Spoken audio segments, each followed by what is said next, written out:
Bonjour les amis, j'espère que vous allez bien. En tout cas, moi ça va super puisque là c'est un grand jour, je suis enfin de retour sur YouTube. Pour ceux qui me connaissent déjà, c'est vrai que j'ai fait partie de la chaîne YouTube Animood où vous étiez quand même 20 000 abonnés à nous suivre et franchement, on a passé des moments incroyables.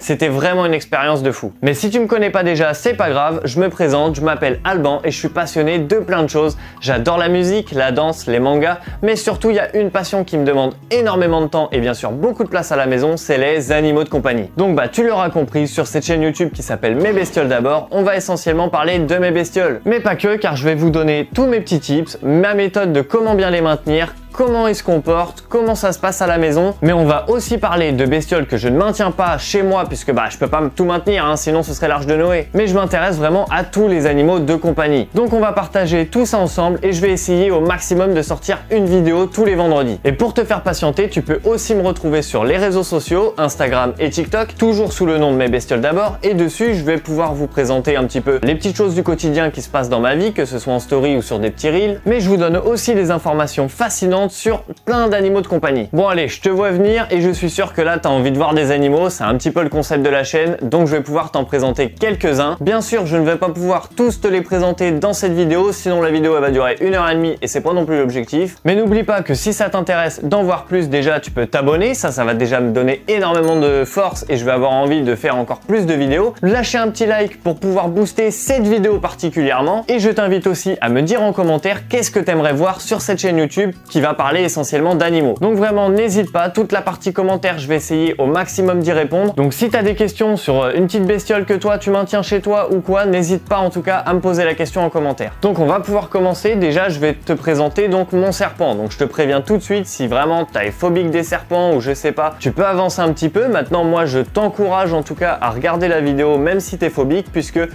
en tout cas sur cette chaîne je prime le bien-être animal et pour moi tous les animaux ne sont pas méchants. Il suffit juste de les comprendre pour pouvoir mieux les gérer. Faut savoir qu'un serpent il ne t'attaquera jamais pour rien. S'il t'a attaqué c'est seulement qu'il a eu peur. Aujourd'hui ils sont tellement plus petits que nous, Pour eux nous sommes les prédateurs et eux sont les proies. Donc là je vais te présenter ma toute première couleuvre, mon petit serpent des blés et elle s'appelle Sarada. Je vais la chercher, bouge pas.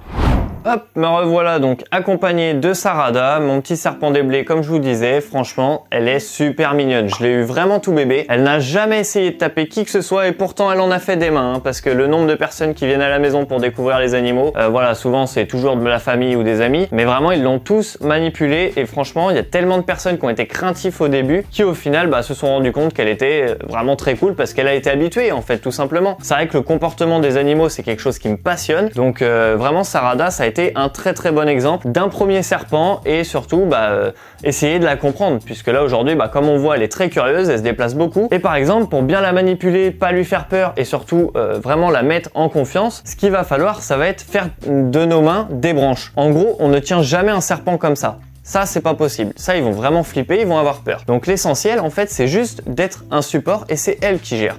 Là, elle bouge un petit peu dans tous les sens. Elle l'a décidé, mais des fois, elle est beaucoup plus calme. Des fois, elle se laisse faire. Là, par exemple, elle est vraiment tranquille. Elle est plus en train de sentir mon odeur qu'autre chose. Donc, voilà, Sarada, pour ceux qui ont eu la ref aussi, c'est dans un manga. C'est pour ça que je vous dis que vraiment, je suis passionné de plein de choses. Et là, je trouve que Sarada, elle a pas des couleurs hyper vives. Pourquoi? Parce qu'en fait, elle va bientôt réaliser sa mue.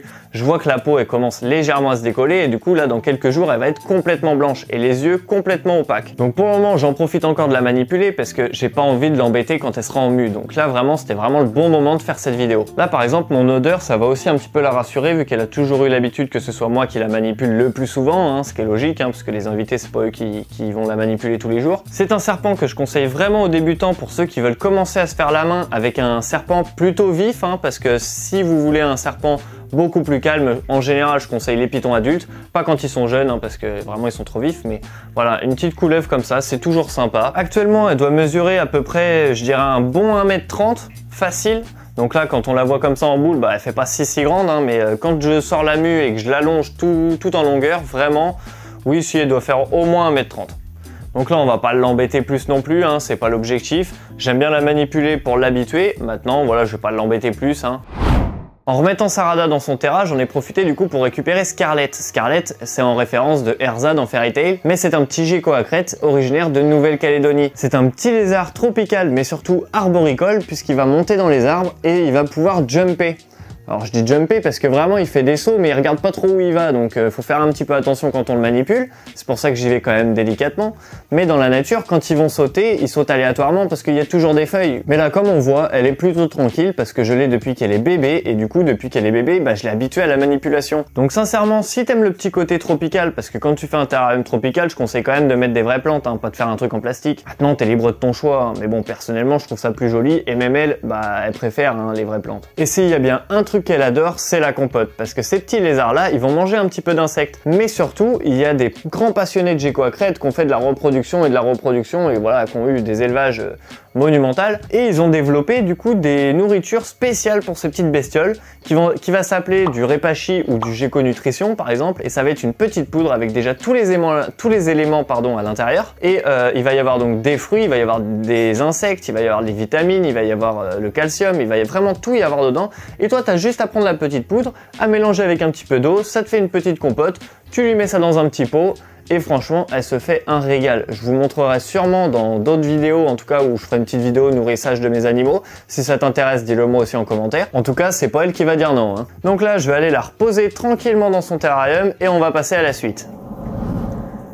Bon, maintenant les amis, on va parler d'une bestiole que j'avais pas forcément prévu d'avoir puisque ça a été un sauvetage qu'on a fait cet été. C'est une tortue aquatique, c'est une Pelomedusa. Hop, je vous l'amène un petit peu devant. Bon, c'est une goinfre, hein, donc là, elle croit que je vais lui donner à bouffer. Et c'est quand même un beau spécimen parce que là, elle va quand même faire 15 à 20 cm déjà. Donc pour vous raconter un petit peu son histoire, elle a été lâchement abandonnée cet été, sûrement pour partir en vacances, hein, du coup, vu la déduction. En fait, c'est un ami à moi qui partait à son entraînement de foot et qui au final, bah, sur la route, a vu la tortue en plein milieu de la route et s'est dit, bon bah, je peux pas la laisser là, je m'arrête et on va voir ce qu'on peut faire. Du coup, il m'a envoyé des photos, il m'a appelé et de là, bah, je lui ai dit, bah, ramène-la moi parce que oui, c'est une tortue aquatique, elle a rien à faire sur le bord de la route comme ça.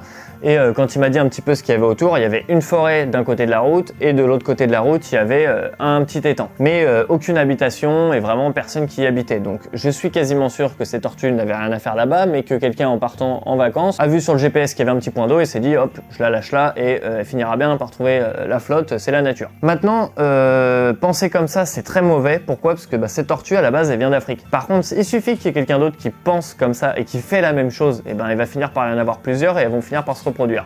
Et là, bah, ça va être tout un écosystème qu'elles vont défoncer parce qu'elles vont devenir des prédateurs là-dedans. Donc tous les autres animaux, les poissons, les choses comme ça, vont pas pouvoir se développer parce qu'elles vont tout becter. Donc vraiment, c'est ultra dangereux, même pour bah, les lieux directement. Le biotope français, c'est très dangereux de relâcher des bestioles comme ça. Vraiment, il y a des endroits quand même où on peut les abandonner, malheureusement. Hein. Malheureusement, si t'as envie de les abandonner, t'as envie de les abandonner. Au bout d'un moment, des fois, on n'a pas trop de solutions. Voilà, ça c'est propre à chacun et je ne jugerai pas le choix de chacun.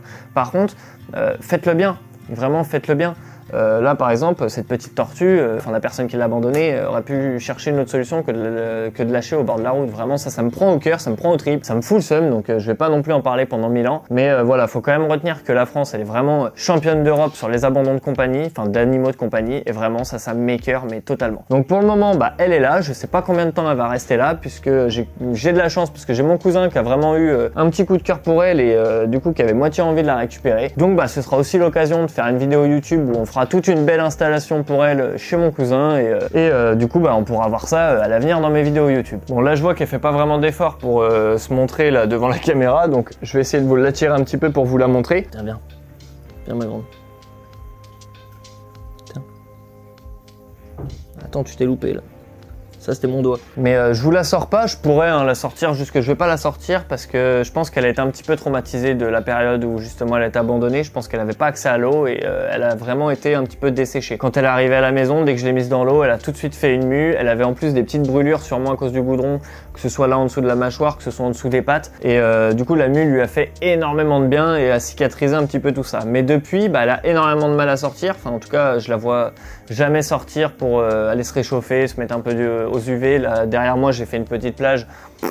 Elle y va pas, donc pour le moment, bah, si elle est bien dans l'eau, on la laisse dans l'eau, mais comme quoi, voilà, ce que je disais, c'est que le comportement des animaux, j'adore l'observer, et là, bon, bah, là, sur une petite histoire, un petit vécu comme ça pour une petite bestiole, ah, bah, c'est pas facile, donc, franchement, elle est en train de se développer tranquillement dans l'eau, tout se passe bien, en tout cas, elle mange très très bien, et elle aime beaucoup réclamer de la bouffe, mais voilà, ça me tenait quand même à cœur de vous parler un petit peu de cette bestiole, même si c'est pas forcément une de mes bestioles phares à la base. Maintenant, on va pouvoir passer directement dans une autre pièce, là où je vais maintenir mes oiseaux oiseaux, ils vont avoir toute une pièce spécialement pour eux, donc on va pouvoir aller voir ça. Ça va être des petits perroquets ou des perruches, enfin bref, vous les appelez comme vous voulez, mais c'est des petits becs crochus quoi. Donc c'est parti.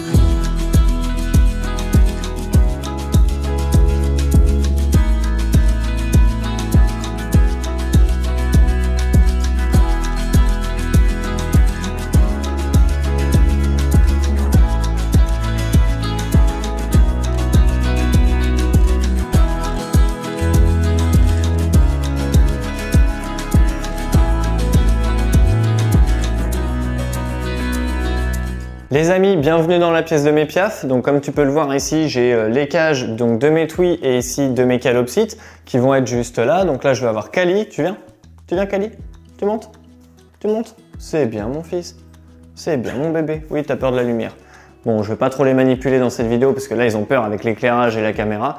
Mais ici, on va pouvoir retrouver Kali et Luna juste au-dessus. Voilà. Donc ça, c'est des calopsites. Donc c'est des oiseaux qui viennent d'Australie. Et s'il y a bien un conseil que je veux donner avant toute chose, avant de parler de piaf et avant de donner envie à d'autres personnes d'en avoir, parce que je sais l'importance que ça a là-dessus de faire des vidéos, hein, ça vous donne envie. Mais déjà, faut savoir que si un jour tu veux des oiseaux, ça demande énormément de temps, énormément de travail, énormément de patience.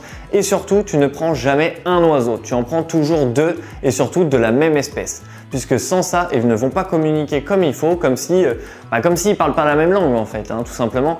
Donc c'est très important de prendre deux spécimens de la même espèce le jour où tu veux te lancer dedans. Maintenant, comme tu peux le voir, ça me demande énormément d'espace, hein, parce que moi j'en ai 4. Donc là, je t'ai présenté déjà mes deux calopsites et je vais avoir aussi mes Twi célestes. Donc là-haut, je vais avoir deux Twi célestes, c'est deux petits frangins et ils passent le plus clair du temps tout en haut, du coup sur les rideaux et ils s'amusent à me les défoncer. Donc c'est pareil, les oiseaux c'est assez destructeur, faut vraiment en être conscient. Il y en a un qui s'appelle Zoro et l'autre c'est Kiwi, c'est deux petits frangins et franchement ils sont trop mignons, même si c'est des petites terreurs quand ils le veulent. Surtout Kiwi parce que c'est un petit peu le chef du groupe. Lui, quand il a décidé d'aller sur un perchoir, tout le monde le laisse passer. Et Zoro, c'est son bras droit, et il fait que de lui coller les fesses. Donc sincèrement, je suis tellement passionné d'oiseaux que je pourrais vous parler de mes oiseaux pendant 1h30. Donc là, c'est pas l'objectif non plus de la vidéo. Donc tout ça, dites-moi en commentaire si ça vous intéresse d'en savoir plus, en tout cas sur ces deux espèces, sur le comportement, sur comment faut les maintenir, quelles sont les conditions à avoir pour avoir des oiseaux. N'hésitez pas à me demander tout ça en commentaire, j'y répondrai et bien sûr que je ferai des vidéos sur le sujet. Donc je le rappelle, n'hésite pas à t'abonner, c'est ce qui va aussi me donner envie justement de faire plein de contenus différents et toujours sur les animaux de compagnie pour pouvoir t'aider au maximum